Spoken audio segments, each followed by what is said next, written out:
Welcome back to the channel, everyone. We're going to be looking at a phone that honestly I was surprised that was as good as it was at the time, and still how it holds up in 2020. It still kind of blows me away sometimes, and that specific phone is the OnePlus 6. Now what's funny is we're about to get the OnePlus 8 and the OnePlus 8 Pro in a couple months, and this is pretty much the phone that is 2 generations behind, but it's more than that because typically a phone manufacturer releases one phone every single year. But OnePlus, because they're so awesome, like they are literally one of the best companies out there, and I hope that one day they will sponsor me because I'm saying all these things for free. So until then, I'm not going to hype them up as much. They're a pretty good company, okay? The OnePlus 6 came out in 2018, and OnePlus releases about 2 phones every year, or 2 flagship phones. Usually now it's like 2 phones of each, so it's 4 phones a year. And I think the OnePlus 6 is a tremendous phone, and if you are a fan of the channel, if you've been watching my videos for a while, which I don't know why you are, my videos are horrible. The OnePlus 6, when it came out, I didn't buy it at the time. I bought it like a couple months later, and I was making renders and stuff with the OnePlus 6T, and I made a lot of Germans mad, if you guys remember that.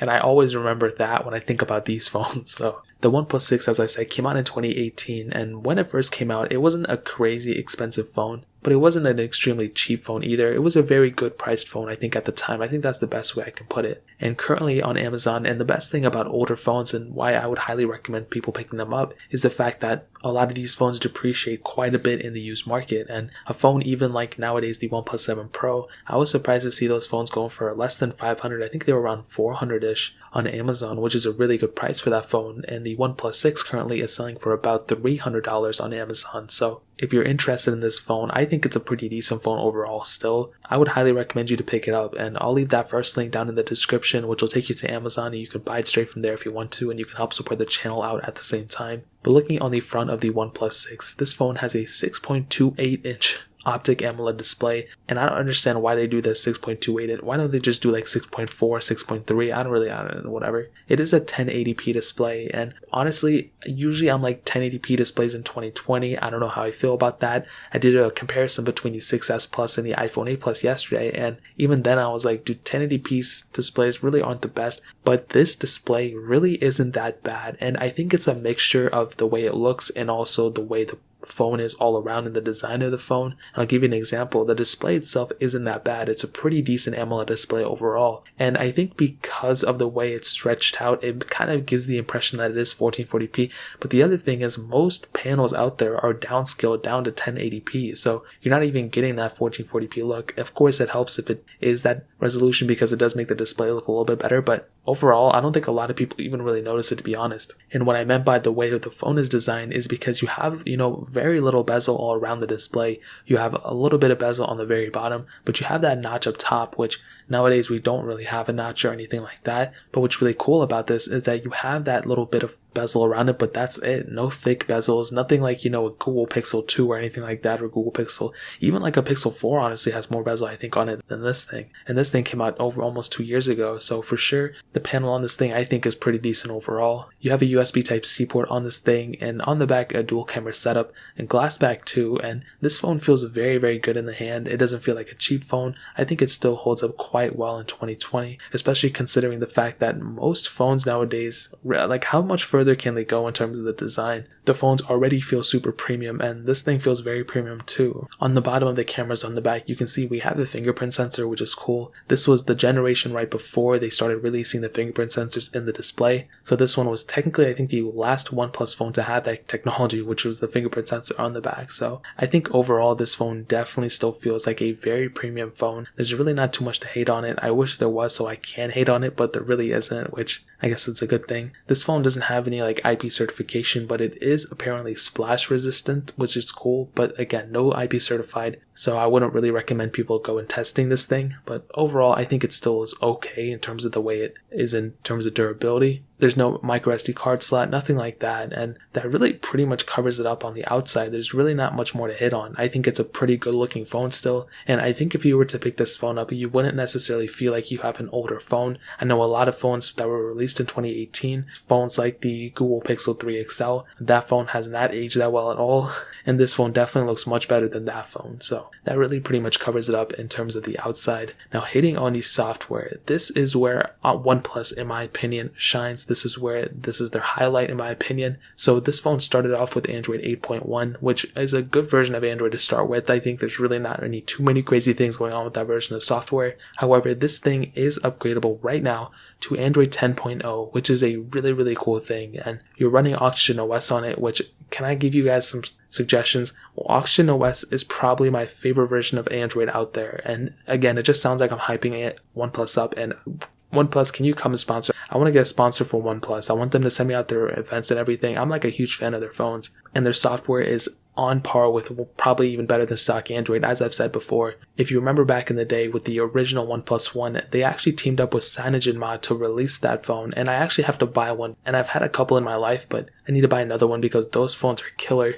And that's like a piece of history. And eventually they split up. CyanogenMod became Lineage OS or whatever. And OnePlus's software ever since then on Oxygen OS has really been pretty much almost like a custom ROM. It's really been like that ever since the beginning, which is really, really cool. And this is pretty much how you get a custom ROM on your phone without custom ROMing, is to buy a OnePlus phone, in my opinion. So for sure, at the end of the day, the software on this thing is still great. There's not a lot of background processes. It's just pretty much stock Android with a ton of more features. And hopefully OnePlus doesn't ruin the software. And I'm not too sure how many more versions of Android this thing's going to get. It could get another version. It could get a couple more versions. I'm not really too sure. But whether it stops now or it keeps going, the software versions on this phone are definitely one of the highlights of this phone for sure. Now that pretty much covers it up there. Hitting on the performance, this thing was released with the Qualcomm Snapdragon 845 chipset, an octa-core CPU, and Adreno 630 GPU. And there's 3 models of this phone, the 64, 128, and 256 gig variants. And the base model has 6 gigabytes of RAM, and the top 2 models, the 128 and 256 gig models,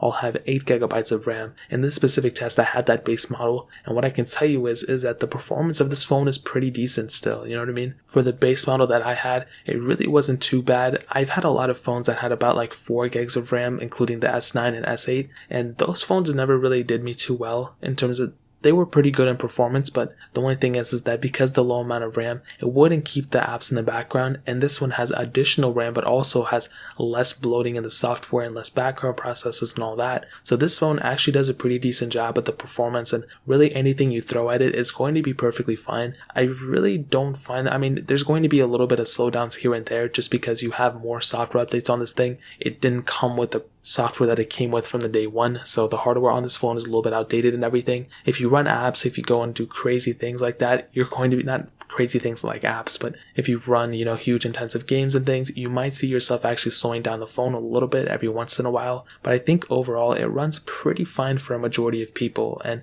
I think if you're going day to day, I think you're probably going to be okay with the performance of this phone. It's not a crazy good performing phone. There's better phones from 2018 that probably perform better than this thing, but I think as a whole, OnePlus did a pretty decent job with the performance of this phone. And I think if you're trying to get a phone that has a mixture of great software and performance, this might be up there, honestly. It is a pretty decent job at maintaining its performance, I think, throughout. So for performance, I'd probably give it a thumbs up in my opinion. However, hitting on the camera, this is where things get a little bit interesting, okay? This thing has a dual camera setup on the back, a 16 megapixel lens and the 20 megapixel wide angle lens, which I don't know why they put 2 wide angle lenses on it. You have abilities to shoot 4K at 60, which is really, really nice. However, the camera on this thing, I just was never really a fan. I just didn't really like the camera on this thing. It is a dual camera setup, but as far as I know, it's just a 2 wide angle lenses, which is really weird. I don't really understand why they did that. And that's one thing, like I said before, you can have, multiple camera sensors. As long as the quality is bad or quality is lower than another phone, it's better to have more camera sensors than not. But I don't really understand the basis of this camera lens. And the quality I think is good enough, but it's definitely not going to wow you. And that's something OnePlus has never really been able to focus down on, is the camera quality.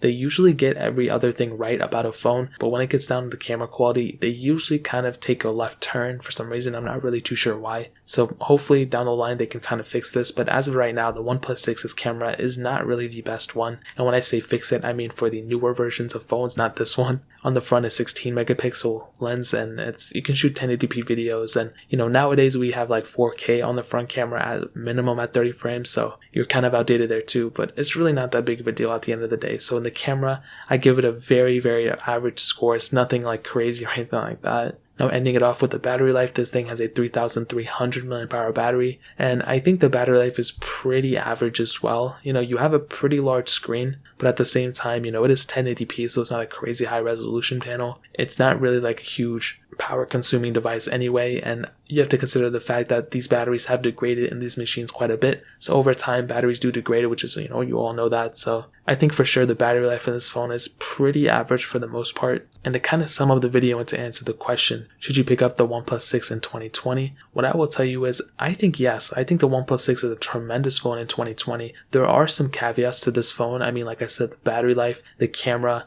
things like that, but overall I still think it's a pretty decent pickup in 2020, and I think it still has a ton of value if you ask me. So like I said, if you want to pick this phone up, link will be down in the description, but that's pretty much it. If you guys have any other questions or anything, leave it down in the comment section below. Hit the like button, that would mean so much, but definitely hit that subscribe button. Every single subscriber that we get really does count, so it means so much if you guys could hit that. Also check out the other links down in the description as well. My Twitter, my Instagram, my second channel, all those links are linked down below. I'd really appreciate if you guys could check it out. More importantly than everything else, I love every single one of you guys. Hopefully I'll catch you guys in the next video. Peace out till then.